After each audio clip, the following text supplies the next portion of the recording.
Good morning. Welcome back to Handyman LPS. We're here again, so just to let you know, we have 5 easy steps on how to find an overheating problem. Okay, we're talking about car overheating, so we have 5 easy steps before you go to the mechanic. So please subscribe to my channel so we can see every single step on how to fix every single problem. If you find any of these problems you will fix, just subscribe to my channel first, and then you will be able to follow the rest of my my videos. So first thing we're going to do is I'm going to show you, I'm going to let you know first. Number one, the easiest, you are going to check the coolant level. If your car it's overheating and you don't know what's going on, check the coolant level. Open the reservoir. I'm going to show you. Okay, so this is the first and easiest step. Make sure you're this is usually like the radiator, but usually most of the cars they have on one side like the coolant reservoir. So this is the one for my car. So just make sure the coolant is okay, because there's always like a level. You just check the level, but if it's not this, you can also open and see how the level is. It's supposed to have on the mark here, but that one, and also make sure open your radiator cap and see if it needs a little more. Sometimes when the older cars they consume a little bit of coolant, sometimes if the gasket's inside or something, but that's a different problem. But let's say you have everything okay here. The coolant, it's okay, the level is okay, so we're going to jump to the next step. So the second problem is to check for any leaks. If you keep filling up the coolant, just that means there is some leak in somewhere. It could be like interior, or it could be from exterior. But let's say you got to check from exterior. What you can do is you have to follow your radiator, check the hoses, and just follow the steps. Check for any marks right here. Just follow the lines and see if there's any marks somewhere. And then if you see any marks, that means you have leaks.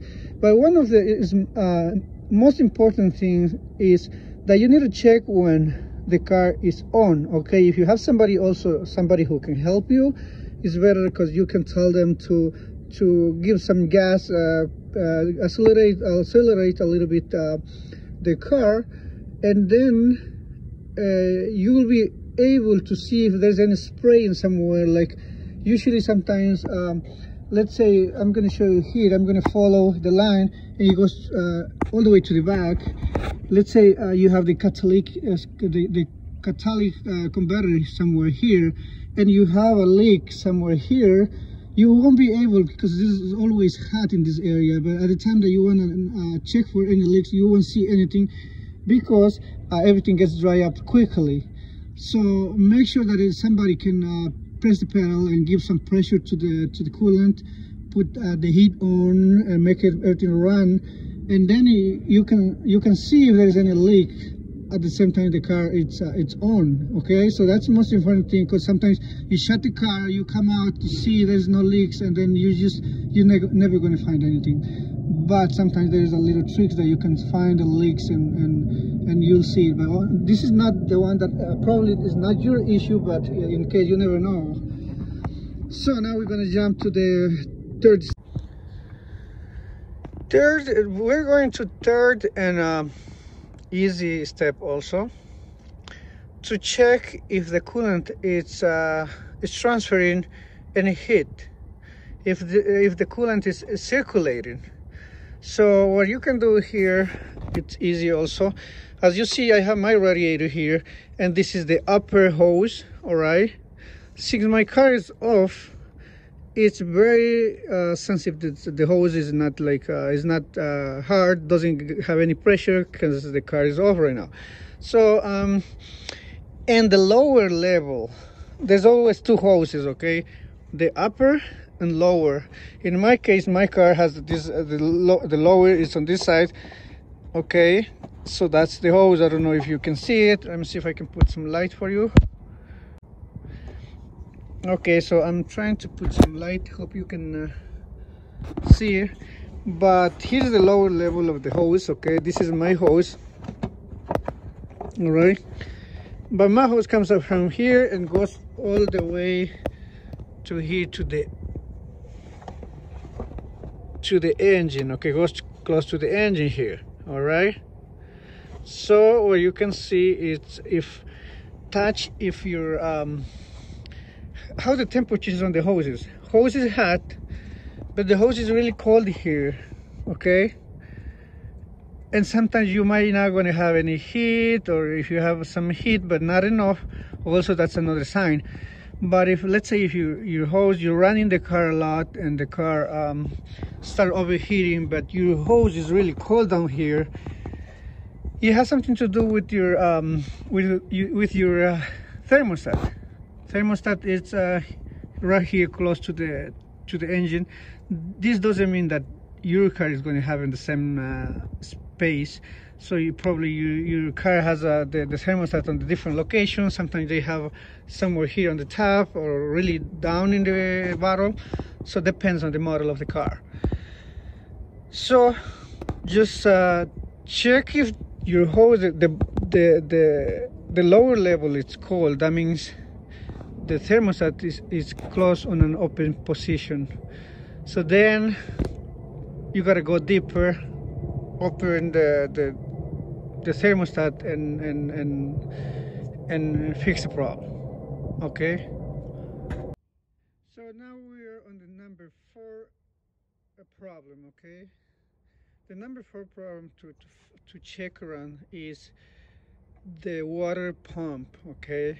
If you see any leak between these hoses here from the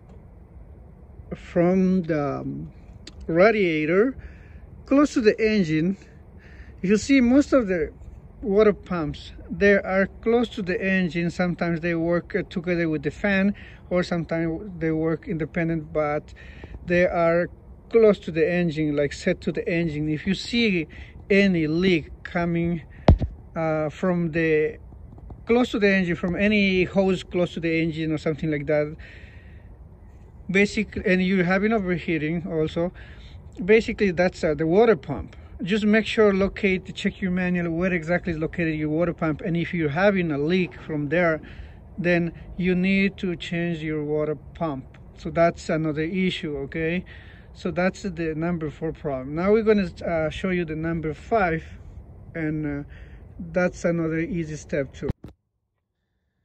Alrighty folks, the number 5 problem, it's about the ventilation of the car. Your car can be having everything okay, running everything, but the only problem, it could be like the fan. We have the fan motor right here. I'm not sure if you can see. Okay, the fan motor, as you can see, this is my big fan motor. There's different kinds of fan motors, because depending on the model too. So just make sure the motor, the fan motor is working fine. What you can do is also check if it's working. If it's not spinning, you just put everything on. You put your heat on and put the car on position and see if the fan is working. Just wait till the car gets to the regular temperature, and then if it's, in this case, if your car is overheating, then automatically the fan will start working because it's trying to cool down the engine. But if it doesn't do anything, then that means obviously it has to have something to do with the fan, and it could be electrical, it could be the fan itself. But if it's on, if the fan is spinning and then you're still having overheating, then make sure, because the fan can be spinning but with not enough power. Okay, so what you can do is you can just get like a newspaper or something not really strong. Okay, when it's spinning, just try to put on the tails, on the wings of the fan. Obviously you're not going to put really hard, something hard, because otherwise you're going to break something. You're going to break the tails, you're going to break. You got to put something like a newspaper, something soft. Okay, so you can look, something can, if it hits over, then it's not going to break. Okay, so put the newspaper and see if the fan lose speed. If the fan lose speed, then that means it doesn't have any power. It's spinning because the force, but not really as the way it's supposed to be. So then that means the fan needs to be replaced. But if you put a newspaper and it just keeps going like strongly and nicely, then that's not the fan. Well, these are the 5 steps. Let me see if I can. My friends, these are the 5 steps that you can take a look at the car before you go to the mechanic. It's really hard to find problems with overheating. Sometimes easy, you can find any leak easily, but sometimes it's really hard. So just check for these steps. I'll be putting more videos about how to fix every single step, which is not a big problem. So just follow my channel and you will find how to fix every single step. So so just hope you like and subscribe to my channel so we can work together. I would love to be with you. We're going to be making a team, working, fixing from home, fixing the stuff. I mean, just let me know any comment. If you have any question, I will be glad to answer any of your questions. So please subscribe to my channel, like, share and subscribe. All right, see you next time.